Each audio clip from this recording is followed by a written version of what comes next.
A esta hora de la mañana hacemos contacto con Stalin Basantes, experto en discapacidades. Vamos a conversar un poco sobre este tema que realmente ha caído bastante mal a la ciudadanía en entregar carnet de discapacidad fraudulentos a ciudadanos que no tienen ningún tipo de discapacidad y que han obtenido este documento que lo emite el Ministerio de Salud para lograr algunos beneficios personales. Buenos días, Stalin.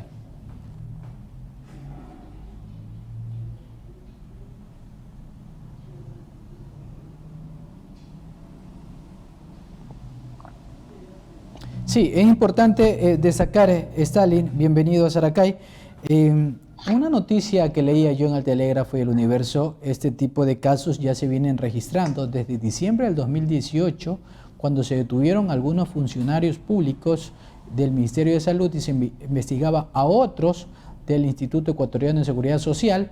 Habían entregado en esa fecha alrededor de 800 carnets con discapacidad con valores que oscilaban entre 900 y 1.200 dólares. Esta práctica no es nueva.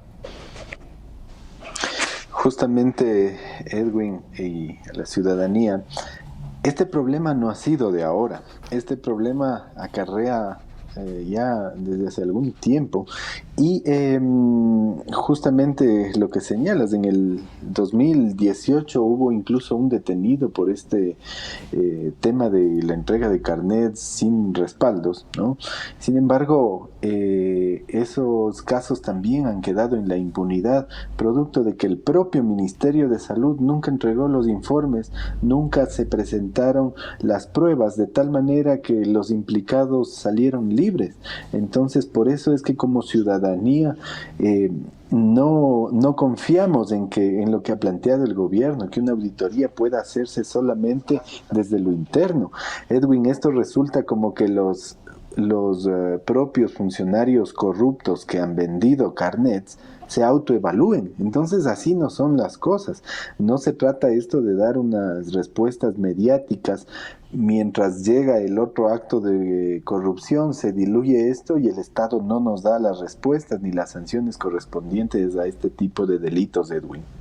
Por eso ponía en contexto este tema, Stalin, porque ¿qué nos garantiza que ahora las cosas serán diferentes? Claro, ahora mediáticamente es otro tema porque se han involucrado desde asambleístas hasta jueces, empleados del sector público y ciudadanos en general. Así es, justamente el gobierno, dentro de las medidas que ha tomado frente a esta problemática, ha sido realizar una auditoría, pero aquí nosotros señalamos que una auditoría, como dije anteriormente, a lo interno de los propios funcionarios que han estado entregando fraudulentamente estos carnets, no va a ser suficiente. Esto no basta solamente con que las personas devuelvan su carnet, sí, o se les despida a los funcionarios. No sacamos nada con que se les despida a los funcionarios. Esto debe tener otro tipo de sanciones, Edwin, porque aquí se han configurado delitos. Hay que considerar que está el delito de evasión tributaria, el delito de falsificación de documentos, el delito de uso de documento falso, estafa y demás delitos que se han configurado. Entonces, esto no se resuelve como han querido los asambleístas justificar mediante notas de prensa o videoconferencias su discapacidad. Esto tiene que ser sometido a un proceso de recalificación, donde si no tienen esta condición de discapacidad debe ser revocado el carnet, pero además debe ser llevado a la justicia, porque estos casos no pueden quedar impunes, incluso para aquellos profesionales que han emitido diagnósticos falsos. Debe haber una sanción de orden social. Estos profesionales no podrían seguir ejerciendo su profesión. Hay que quitarles su licencia profesional porque no podemos confiar en profesionales de la salud con este tipo de ética, Edwin. Es importante y concordamos con ese criterio. El problema hay que cortarlo de raíz y hay que involucrar y hay que sancionar a todos aquellos que participaron en este tema. Yo quiero entrar también en contexto, Stalin, para que la ciudadanía conozca un poco más ¿qué tiempo demora un ciudadano en sacar un carnet de discapacidad ¿Y cuáles son los requisitos? Porque ahora, con lo que hemos visto, parece que de la noche a la mañana los requisitos son muy mínimos para obtener este tipo de carnet. Así es, Edwin, y permíteme en este espacio trasladar la opinión y la voz de la ciudadanía. Durante 2 semanas yo he recibido cientos de llamadas de personas con discapacidad, de padres, de madres, de personas con discapacidad que me han dicho, no es posible que las personas que sí tenemos una discapacidad hayamos pasado 1, 2, 3 y hasta 4 años en el proceso de obtención de un carnet, al proceso de calificación. Entonces, ¿qué nos damos cuenta, Edwin? Que las estructuras institucionales, la normativa, está siendo mucho más funcional para las mafias, para los delincuentes, que para las propias personas con discapacidad, ¿no? Porque para las personas con discapacidad ha sido realmente tortuoso todo este proceso, ¿no? Esto arranca con un diagnóstico clínico y muchas veces ahí la excusa es: no hay el especialista, no está, no hay cita, no hay turno, vuelva en 6 meses. Ya. Luego pasamos al psicólogo. El psicólogo no está preparado para evaluar un tema de discapacidades, no sabe qué preguntar, no sabe cómo abordar. Muchas veces terminan haciendo unas pruebas de personalidad que no tienen nada que ver. Y finalmente el trabajador social que tiene que hacer una visita al hogar, no lo hace tampoco, no tiene en su agenda, no tiene los recursos, no le dan los viáticos, no tiene el vehículo, etcétera. Entonces, una serie de complejidades que ha llevado que a las personas con discapacidad tengamos que pasar hasta 4 años por obtener este documento que viabiliza derechos de las personas con discapacidad, Edwin. Stalin, te invito a escuchar una llamada que tenemos, porque en nuestro medio de comunicación siempre conocer el criterio de la ciudadanía es importante. Hola, buenos días. ¿De qué sector nos llama y su nombre, por favor? Sí, buenos días. Sí, buenos días. Orlando Tapia le saluda, amiguito. Díganos, amigo Tapia. Verá, el problema es que yo tengo a mi mamá, justamente está postradita, tiene osteoporosis, se le dañó ya el fémur, o sea, no puede caminar. Fueron estos señores hace aproximadamente un año y más. Entonces le dieron más o menos una discapacidad de un 30%. Y cuando mi mamá, o sea, ella ya no puede moverse por sus propios medios. Tengo a mi papá, justamente, él ya prácticamente no puede ver. Padeció de cáncer. Y mire, y aún así les dieron, o sea, una discapacidad del 20 al 30%. O sea, no es posible, o sea, no es posible, o sea, que existe ese tipo de personas.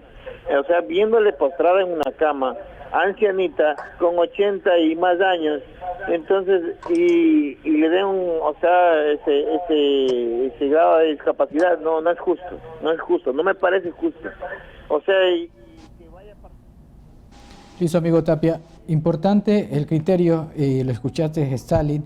Él tiene 2 familiares, la mamá, que es adulta mayor, es de 85 años, y el papá, que ha quedado, no puede ver, como no vidente, y le dan el carnet entre 20 y 30% de discapacidad. Esa es la realidad que se vive en nuestro país. O sea, no hay que ocultar el sol con un dedo, es lo que se vive día a día las personas con discapacidad, y es allí donde se hace prioritario cambiar el sistema, como tú lo decías. Así es, justamente, Edwin, lo que decía Orlando es lo que me han denunciado en estas 2 semanas cientos de personas, justamente, que han sido calificadas además con porcentajes muy bajos, ¿no? Y lo que llama la atención es que algunos asambleístas que nunca han dicho que tienen discapacidad, ni en su campaña, ni en el ejercicio legislativo, nunca en la asamblea, como representantes del pueblo ecuatoriano, se han identificado como personas con discapacidad y mucho menos han defendido los derechos. Nos llama la atención cómo tienen asignados porcentajes tan altos. Por eso esto tendrán que justificarlo. Aquí hay que hacer un proceso de recalificación donde estas personas, en el caso de que no tengan una discapacidad, deberán responderle a la justicia. Ojalá mañana no se diga que tienen inmunidad parlamentaria y que no pueden ser procesados por todos estos delitos, Edwin. Y también es importante que como ciudadanía y a los medios de comunicación no tratemos esto como el tema de moda y que mañana aparezca otro acto de corrupción en esta estela que hemos tenido en esta última etapa y nos olvidemos. Y pase lo que tú mencionaste, Edwin, en el 2018, que no se sancionó a los responsables, que nunca se entregaron los informes, que no se hicieron las auditorías. Recordemos que en el 2018 ya hubo también un escándalo relacionado con la importación de vehículos. Y se justificó esto para bajar el monto, el cupo de la importación de un vehículo, mientras a los agregados militares y diplomáticos se mantuvo en 120 salarios el cupo de importación de un vehículo. A las personas con discapacidad se nos rebajó a 60 salarios porque se decía que se estaban trayendo carros de lujo, ¿no? Entonces ahí mismo ya se encargó de auditar este proceso al CONADIS, al Ministerio de Salud, ¿sí? Instituciones que no nos han presentado resultados de todos estos procesos, ¿no? Entonces aquí no es tan sencillo como decir que no se tiene responsabilidad cuando el propio CONADIS tiene como una de sus atribuciones la vigilancia de la política pública en materia de discapacidad. Es una institución creada para velar y tiene su razón de ser en la protección y velar por los derechos de las personas con discapacidad. Y además tiene escrito dentro de sus atribuciones por ley el dirigir el registro de las personas con discapacidad, donde está implícito el proceso de calificación, Edwin. Entonces, no tienen que hacerse desentendidos también por parte del CONADIS. Si bien es cierto, la competencia la tenían ellos de entregar los carnets, pero hace 7 años, si no me equivoco, ha sido parte ahora el Ministerio de Salud Pública. Igual son corresponsables todos los organismos estatales en relación a la problemática que se vive actualmente. Stalin, también hay observaciones en relación a la suspensión de la exoneración de aranceles de vehículos para personas con discapacidad. Hay algunas personas que se sienten inconformes porque pagan justo por pecadores en estos momentos.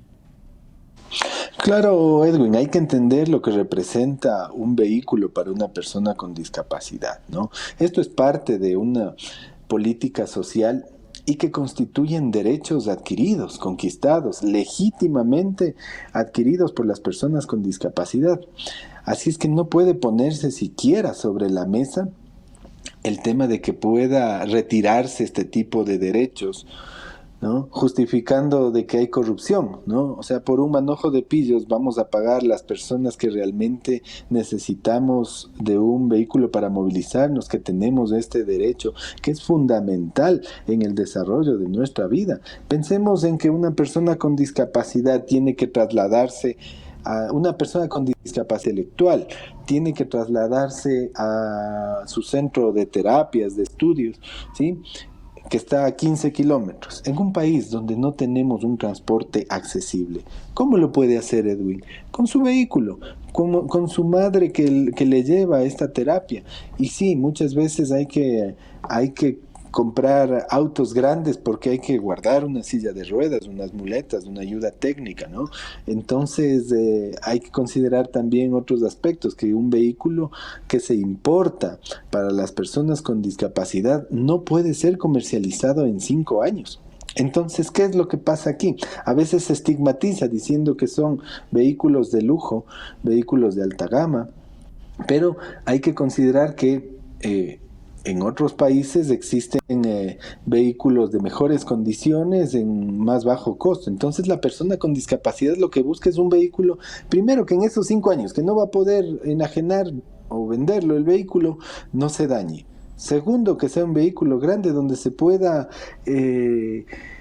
transportar con todos los implementos o ayudas técnicas que tiene una persona. Entonces, pensemos, Edwin, y yo invito a la ciudadanía a pensar y a tener un poco de empatía con las personas con discapacidad, porque ese vehículo representa una condición indispensable para que esa persona pueda acceder incluso al ejercicio de otros derechos como es la educación.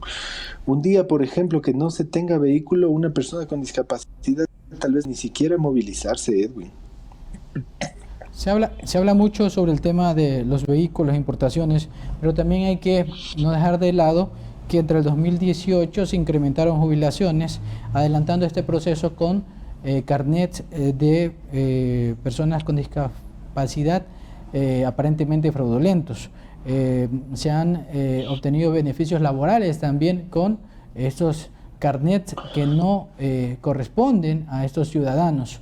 No hay que dejar de lado ese tema también, Stalin, y así un sinnúmero de actos mal habidos, de mala fe, que se han podido registrar hasta el momento. Y esos son los que se saben.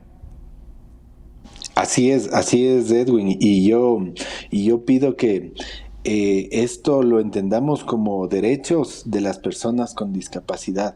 No es precisamente un beneficio. ¿Sí?